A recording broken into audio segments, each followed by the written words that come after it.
Bien, vamos a conversar en este momento vía Skype en Colombia con Alejandro Ordóñez. Alejandro Ordóñez, abogado y político colombiano, fue procurador general de Colombia. Buenas noches, don Alejandro, ¿me copia? Lo copio perfectamente. Bien, muchas gracias por atender a nuestra llamada. Mi pregunta sería, hay muchísima curiosidad por saber qué va a ocurrir ahora en Colombia.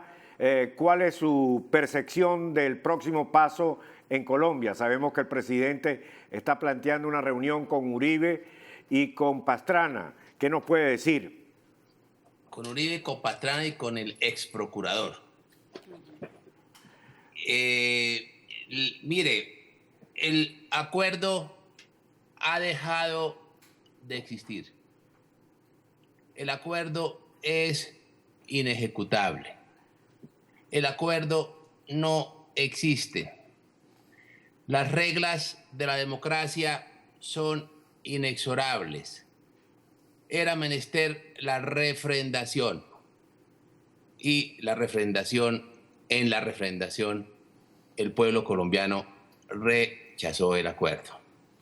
Eso no quiere decir que vayamos a abocar escenarios de nueva violencia o de continuar con la violencia. No. Los que promovimos el no, los que defendimos el no, estamos solicitando que se amplíe la suspensión de hostilidades, el cese al fuego definitivo, para que se haga un nuevo acuerdo donde las condiciones que surgen de las decisiones del domingo sean el marco dentro del cual se llegue a un nuevo acuerdo con la FARC. Esas condiciones fueron las razones del no. No puede ahora decirse que se va a reformular el mismo acuerdo, porque realmente lo que el pueblo colombiano rechazó el domingo fue el acuerdo que había celebrado el presidente Santos con Timochenko. En otras palabras, doctor, ese acuerdo ya no existe al rechazarlo el pueblo colombiano. Ese es el primer efecto de la decisión del domingo. El presidente lo quiso así. El presidente no quiso hacer un referéndum. El presidente quiso hacer un plebiscito. Redujo todo a una palabra: lo toma o lo deja. Y el pueblo colombiano dijo no. Ese acuerdo quedó mal hecho. Y como quedó mal hecho por las más disímiles razones, el pueblo colombiano lo rechazó, no lo tomó. Luego, el acuerdo como tal ya no existe.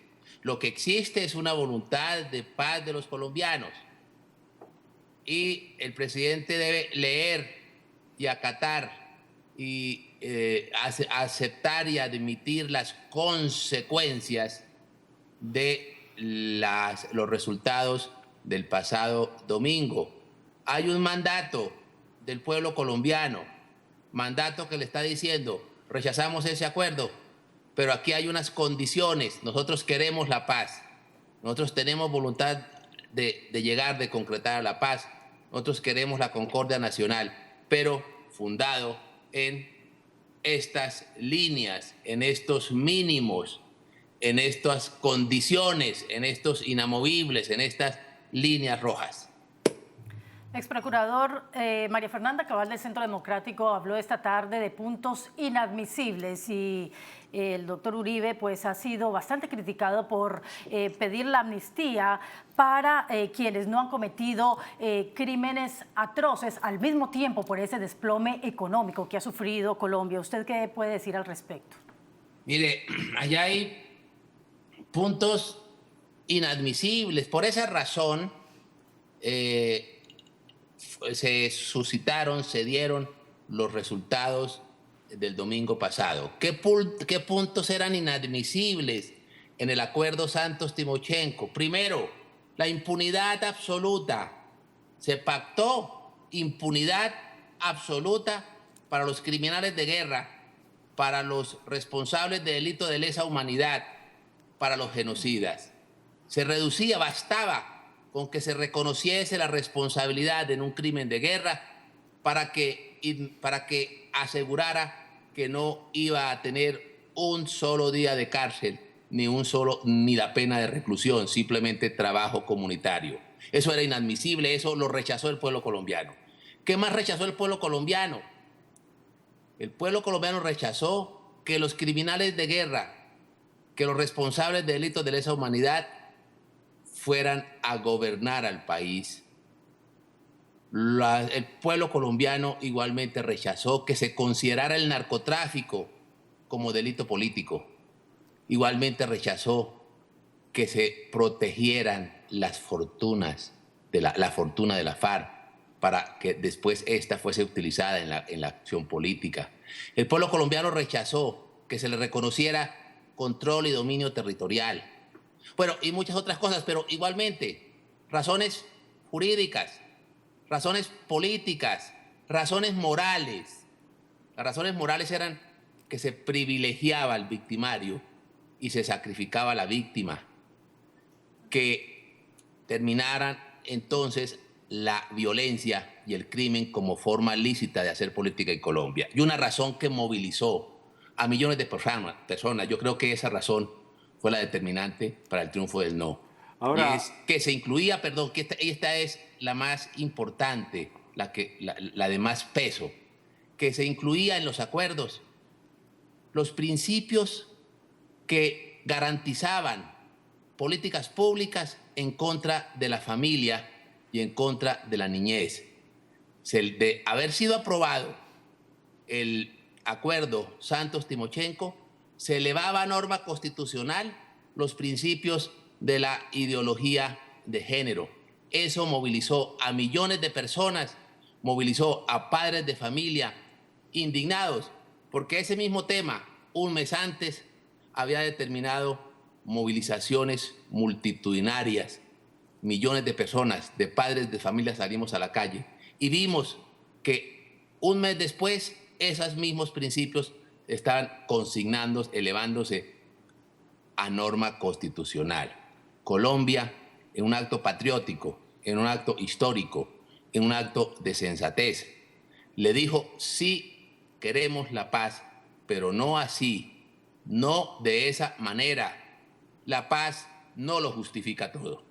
ahora, finalmente, con lo que tuiteó en el día de hoy la FARC, en la madrugada muy temprano, empezaron a tuitear, y en conformidad a lo que usted me está señalando, se podría decir que a esta altura el convenio no solo está muerto, sino que durante la presidencia de Santos va a ser muy difícil llegar a un acuerdo. ¿Es correcto esto? Pues esos son los riesgos que se está corriendo, porque precisamente lo que muy seguramente le diremos mañana al presidente de la República en la audiencia que nos ha concedido a quienes lideramos el no, es precisamente la referencia.